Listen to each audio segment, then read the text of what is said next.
हरे कृष्णा दोस्तों, और आज मैं आपको एक सच्ची कहानी सुनाने जा रहा हूँ। जैसे राधा और कृष्ण की, जैसे मीरा और कृष्ण की, और जैसे सुदामा और कृष्ण की प्रेम, भक्ति और मित्रता किसी से छुपी नहीं है। कुछ उसी तरह से मैं एक लड़की की आपको कहानी बताऊंगा। हाँ दोस्तों, जिस तरह से मीरा दीवानी थी कृष्ण की और जिस तरह से राधा पड़ी थी प्रेम में कृष्ण के, मैं उनके प्रेम को किसी से कंपेयर तो नहीं कर सकता इस कलयुग में, लेकिन हाँ कुछ वैसा ही मैं आपको एक कहानी सुनाऊंगा। तो होता ऐसा है कि मुझसे एक लड़की मिलती है कॉलेज में और कहती है कि आप इतनी भक्ति करते हो, गीता पढ़ते हो, रामायण पढ़ते हो, शायद आपको भगवान जरूर मिलेंगे। तो उन्होंने कहा कि तुम्हें भगवान शायद मिल जाएंगे। तो मुझे इस कॉम्प्लीमेंट से खुशी तो हुई थोड़ी। फिर उन्होंने बताया कि उनके पास एक छोटे से कान्हा है, वो हमेशा अपने पास रखती हैं, सजाती हैं उनके आसन को, और वो कहती हैं कि मैं हमेशा उनको अपने पास तो रखती हूँ, लेकिन शायद से इतना नहीं कर पाती जितना आप करते हैं। तो उन्होंने मुझसे एक दो बार ये भी कहा होगा कि मुझे मिलना है श्री कृष्ण से, मुझे देखना है उन्हें। तो आज मैं इस वीडियो के माध्यम से ये उन्हें बताऊंगा कि कैसे उन्होंने श्री कृष्ण को हासिल कर लिया है और कैसे आप सभी लोग भी श्री कृष्ण को हासिल कर सकते हैं। तो सबसे पहले तो राधा तुम्हारे सच्चे प्रेम का इनाम है कान्हा, इसलिए तो कान्हा से पहले लोग लेते हैं आपका नाम। राधे राधे। राधे, आपने कैसे कृष्ण को बांध लिया है मैं आपको ये बताना चाहूँगा। सबसे पहले तो आप श्री कृष्ण को एक भक्त की तरह नहीं देखती हो, एक प्रेमी की नज़र से देखती हो आप उन्हें, कि मतलब आप उनकी प्रेमिका हो, ऐसा नहीं कि आप उनकी भक्त हो सिर्फ। तो और आपने कृष्ण से प्रेम कर लिया है और यही चाहते हैं हमारे श्री कृष्ण। राधा, मैंने आपको देखा है कि जब लोग अपनी चिंता, अपना दुख लेके जाते हैं श्री कृष्ण के पास, एक आप हो, मतलब जिसके पास पूरा ब्रह्मांड है, जिस श्री कृष्ण के पास पूरा ब्रह्मांड है, आप उससे भी उसकी ही खुशी मांगते हो। इतना प्रेम कौन कर सकता है यार। और श्री कृष्ण तो कहते ही हैं, जैसे राम अधूरे हैं सिया के बिना, वैसे ही कृष्ण भी अधूरे हैं राधे के बिना।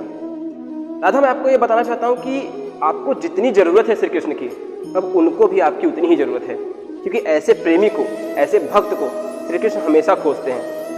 क्योंकि मैंने देखा है कि लोगों के ओठों पे सिर्फ मांग रहती है। जब वो मंदिर जाते हैं, कहीं भगवान के पास जाते हैं, वो सिर्फ मांग लेके जाते हैं, अपनी डिमांड लेके जाते हैं। लेकिन एक आप हो, जब अपने ओठों से श्री कृष्ण को स्पर्श करती हो, तो मैंने भी उन्हें मुस्कुराते हुए देखा है।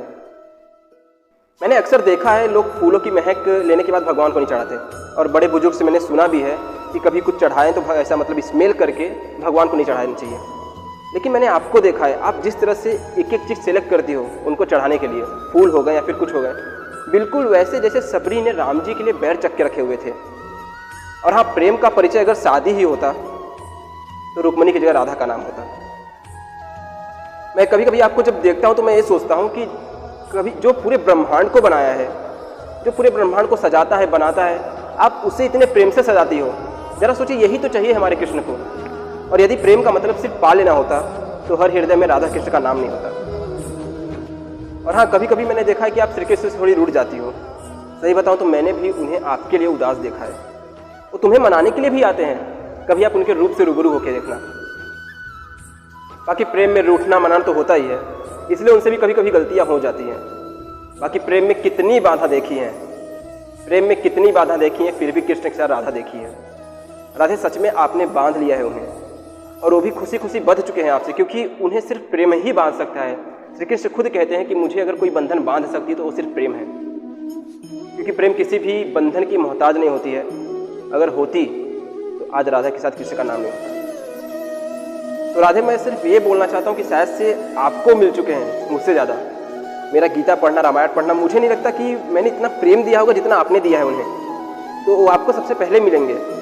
और बाकी लोग को भी मैं यही सुझाव दूंगा कि अगर आप श्री कृष्ण को पाना चाहते हैं तो ढोंग और आडंबर मत कीजिए, भक्ति कीजिए, प्रेम कीजिए, आपको जरूर मिलेंगे।